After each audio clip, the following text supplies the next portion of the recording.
Donald Trump is in pure shock after Iran strike back U.S. airbases, and Iran mentions that every strike that the U.S. does to Iran, they will hit back 1.5x harder. We know billions and billions of taxpayer money is getting spent on this war, and Donald Trump thinks that he's in control of all this, but in reality, he isn't. As we've seen today, Donald Trump left the meeting abruptly as his team had to warn him that Iran struck a base, which was not a good sign. As you've seen Donald Trump the past few weeks, even a few months, some would say, he's been stressed a lot and he's getting old. Like this is stressing him big time. And you can tell he's a bit scared because he started this war out of thin air. He wanted to show how the United States is super powerful.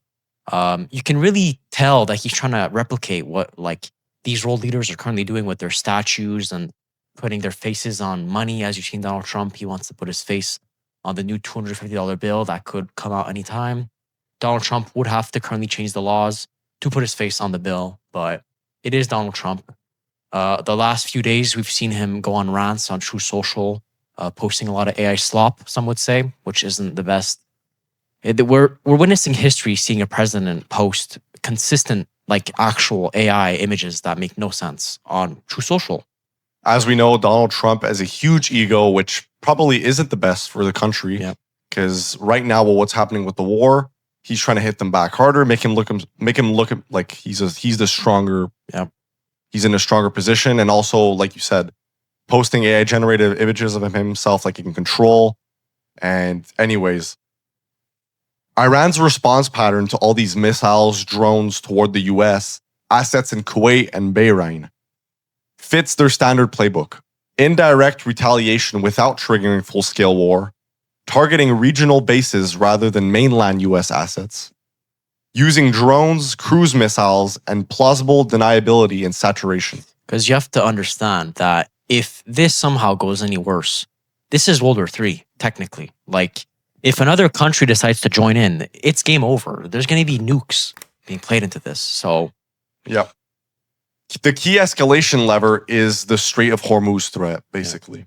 Roughly 20% of global oil flows through it. That's huge. Even partial disruption spikes insurance rates and future pricing. $200 oil is not impossible, but it would be likely require sustained disruption, not just a threat. Because you have to keep in mind, since this war, oil is up 50, even 40%. But you have to be real. At a certain point, this is going to go even higher. Donald Trump is dragging this meaningless war for no reason. These ceasefire deals are getting broken. Any sort of deal is not even working. Donald Trump has been bragging on True Social that he could have a deal anytime now and that Iran is cooperating. But in fact, none of them are not. They're doing nothing. As we know, Donald Trump is more focused on the UFC event that's coming up and his reflective pool and his drone. He wants to build a drone port on top of the White House. On top of the White House. And right now, with the war in Iran and the economy, he doesn't not care about it. But I feel like he's more focused on what's coming up in the past month. You have to keep in mind, since Trump's term, as of 2024, basically, Donald Trump got pretty much exposed for making $1 billion in trading, basically insider trading, because he was pumping stocks like Intel.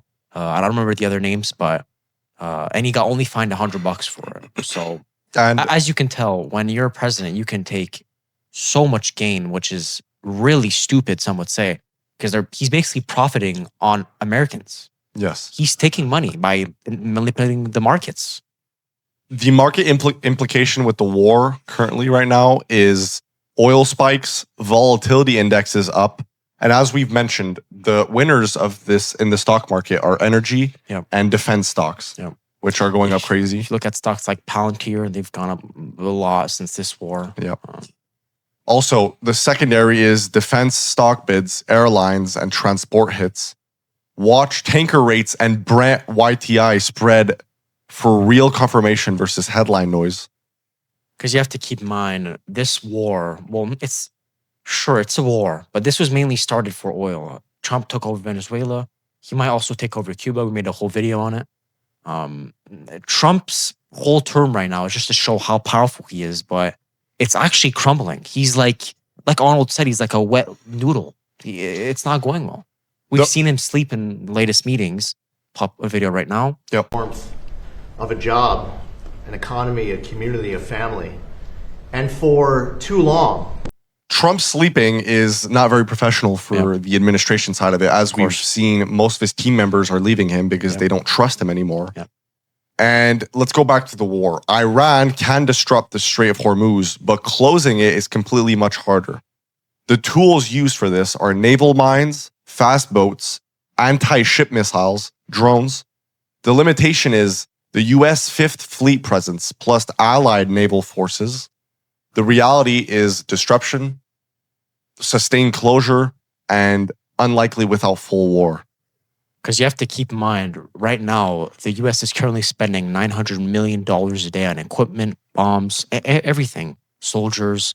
People are dying right now. It's really sad to say, but this is not good. No president would have ever started this. I doubt if Kamala Harris would have won, this would have happened. Everything would have went calm and normal. But since Donald Trump, like this year, he's been on a rampage. And let's keep in mind that the next president, who, Trump is saying that he's going to be the 28th and the 32nd we'll president. Put a video right now.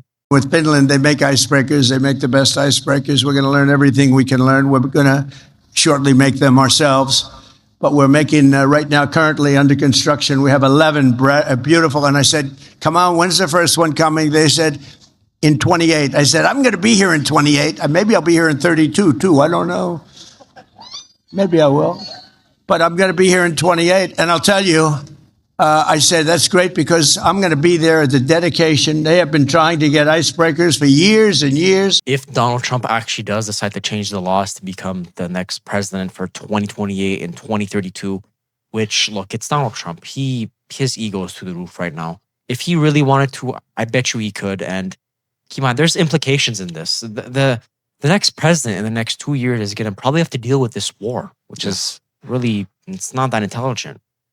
Even if it's Joe Biden or whoever, Kamala Harris, even JD Vance, if he decides to run, will not be happy about this. Even imagine the amount of stress they're going to have on their shoulders being elected. So because their whole campaign is also going to be talking about stopping the war. So keep in mind, these campaigns are not like cheap. They cost hundreds of millions of dollars pretty much. And with this whole situation with the war, Trump is avoiding a lot of stuff. He avoids unscripted exchanges on sensitive topics, such as Epstein, such as many other stuff. He reinforces the idea on his hostile media narrative to supporters. He keeps control of framing via his own platforms. Because you have to remember, a lot of times, Donald Trump, when he's with other news outlets, he calls them fake news. But half the time, the news are actually kind of right, and Donald Trump just doesn't like it. Yeah. And also the behavior in AI content criticism. The claim that he's posting AI-generated conflict is very hard to verify without specific examples. Politicians increasingly use AI-assisted media, such as images, summaries, talking points. The real issue isn't AI versus not. It's accuracy and intent, which is very true. Yeah. Contradictory military claims.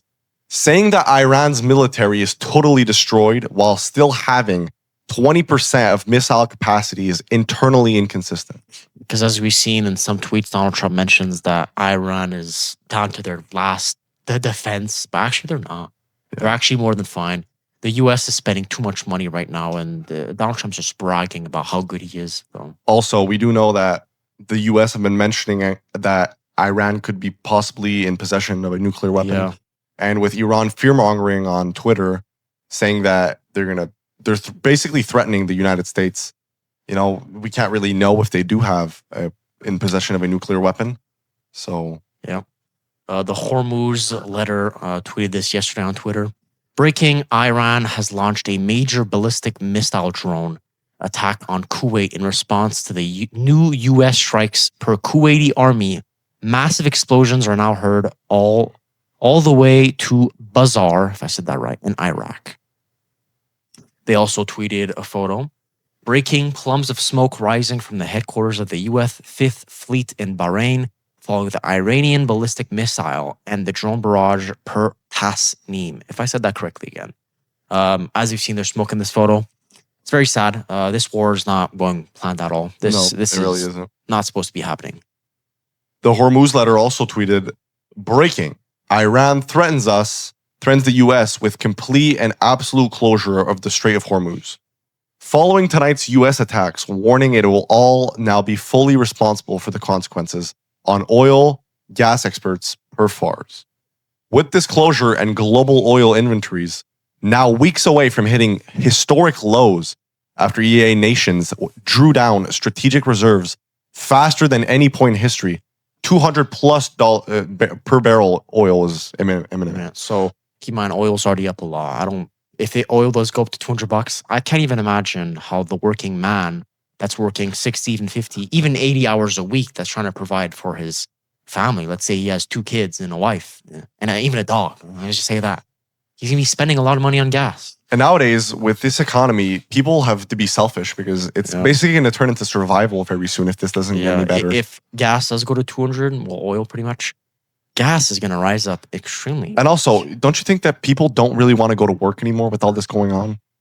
You think people want to go to work when some people out there, maybe you, the viewer, has to drive 30 to 40 minutes a day to work, which is how motivating is it going to work with living in a country that went to war with another country that is pointless, basically, and they're spending your tax money on bombing the shit out of them, like they say. Yeah, as Donald Trump says, pretty much. Yeah. Also, the Hormuz letter tweeted again, basically all from yesterday.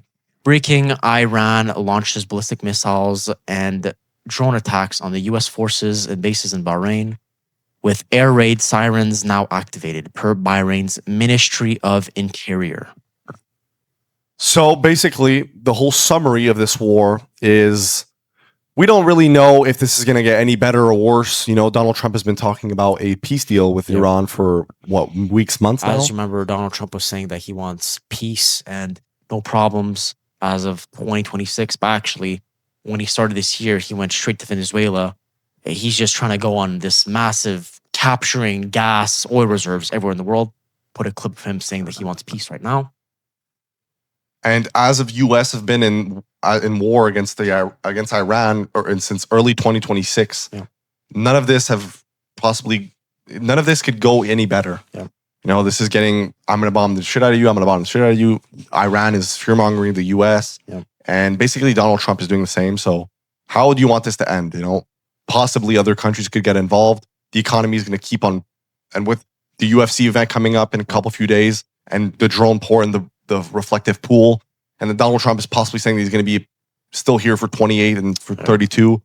You know, this is just all going not as planned. It's a lot of escalation. So basically, this was T and Matt on The Berube Show. Thank you for tuning in. I hope you learned from this video. If you did, make sure you hit that like and you subscribe to the channel. And let us know down in the comments what you think of all this. And stay safe out there. Take care. Bye-bye.